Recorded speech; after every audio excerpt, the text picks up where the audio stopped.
مسرت ماہا کہاں ہے؟ جب سے اسجد کی شادی سے واپس آئی ہے مجھ سے ملی ہی نہیں۔ ماہا کے پاپا نے ماہا کی ماما سے پانی کا گلاس پکڑتے ہوئے پوچھا۔ وہ اس کی طبیعت ٹھیک نہیں ہے۔ مسرت نے لڑکھڑاتے لہجے میں بات سنبھالتے ہوئے کہا۔ اچھا بھائی، کیا ہوا ہے ہماری بیٹی کو؟ وہ ٹھیک تو ہے نا؟ وہ تو خود سب کا خیال رکھتی ہے، ماہا کے پاپا نے فخر سے کہا، اور پھر سنجیدہ ہوتے ہوئے، میں خود ہی دیکھ کر آتا ہوں اسے۔ نہیں، آپ رکے، میں اس کو آپ کے پاس بھیج دیتی ہوں، اور یہ کہتے ہوئے کمرے سے باہر نکل گئی۔ ماہا صوفے پر دونوں پاؤں اوپر کیے ہوئے بے بس سے انداز میں خیالوں میں کھوئی ہوئی تھی۔ جب اس کی ماما کمرے میں داخل ہوئی تو وہ چونک گئی۔ بیڈ پر کھانا ویسے کا ویسے پڑا تھا۔ ماہا، تم نے کھانا بھی نہیں کھایا؟ ماہا کی ماما نے پیار سے کہتے ہوئے ماہا کے سر پر ہاتھ رکھا تو ماہا نے ہاتھ جھٹک دیا۔ ماہا کی ماما نے ہاتھ پیچھے ہٹا لیا اور جھجکتے ہوئے، وہ تمہارے پاپا تم سے ملنا چاہتے ہیں۔ میں ان سے نہیں ملنا چاہتی، ماہا نے درد بھرے لہجے میں کہا، تو ساتھ ہی اس کی آنکھوں سے آنسو جاری ہو گئے۔ دیکھو ماہا، ہم نے یہ سب جان بوجھ کر نہیں کیا، اور ہم نے تمہاری پرورش میں کوئی کمی نہیں چھوڑی۔ ماہا کی ماما نے ماہا کو مطمئن کرتے ہوئے کہا۔ جی ماما، آپ نے کہیں کمی نہیں رکھی میری پرورش میں، میری ہر خوشی کا خیال کیا، میرے کہنے پر میری ہر خواہش کو پورا کیا، مگر کاش ماما، کاش آپ نے مجھے جنم نہ دیا ہوتا۔ ماہا ہزاروں قطار رونے لگی۔ آپ نے ماما مجھے زندہ رہنے کے قابل نہیں چھوڑا، لیکن میں کیا کروں، مر بھی تو نہیں سکتی۔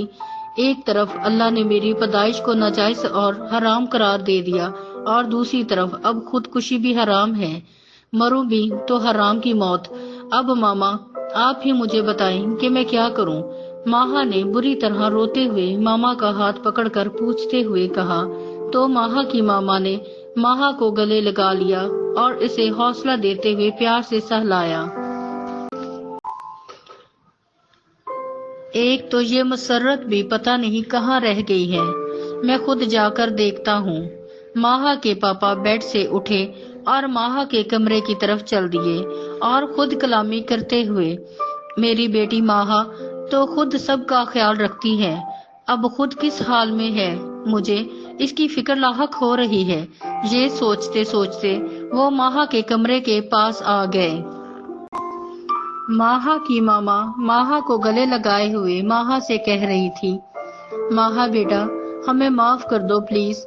ماہا کی ماما بھی رونے لگی۔ حالات کی ستم ظریفی ہے کہ آج ماں باپ اپنی اولاد سے شرمندہ ہیں۔ ماہا نے ماما کا ہاتھ ہٹاتے ہوئے پیچھے ہٹی اور چلا کر بولی، میں آپ کو ماما اور پاپا کو کبھی معاف نہیں کر سکتی۔ آپ دونوں نے اپنی محبت میں کھو کر گناہ کیا ہے۔ محبت تو پاکیزہ رشتہ ہے، جس میں سب سے پہلے ایک دوسرے کی عزت ہی کی جاتی ہے، اور پھر اس بات کا خیال بھی رکھا جاتا ہے، مگر افسوس، صد افسوس کہ یہی آپ دونوں نے نہیں رکھا، اور اس ناپاک محبت کا جیتا جاگتا ثبوت میں آپ کے سامنے ہوں۔ آپ کی زندگی پر تو کوئی فرق نہیں پڑا، مگر میری زندگی تباہ ہو گئی ہے، اور اس کی سزا اب میں ساری زندگی بھگتوں گی۔ دانیال نے بھی اس وجہ سے ہی شادی سے انکار کیا ہے، وہ مجھے اب کبھی محبت نہیں کرتا، مگر سب رشتے ختم ہو گئے میرے لیے اب۔ ماہا بہت بے بس ہو کر بولے جا رہی تھی کہ اچانک اس کی نظر اپنے پاپا پہ پڑی، جو ہاتھ کے سہارے دروازے پر جھکے ہوئے تھے۔ نہ جانے کب سے وہ ماں بیٹی کی یہ گفتگو سن رہے تھے۔ پاپا کی حالت غیر ہوتی دیکھ کر بے ساختہ ماہا لپکی اور پاپا کہتے ہوئے بے تاب ہوئی، مگر جب تک وہ نیچے زمین پر گر چکے تھے، ماہا بھاگ کر بھائی بھائی کہتی ہوئی کمرے سے باہر نکلی، تو سمی اور سمیر فوراً بھاگتے ہوئے آئے اور اپنی گاڑی میں پاپا کو ہاسپٹل لے کر پہنچ گئے۔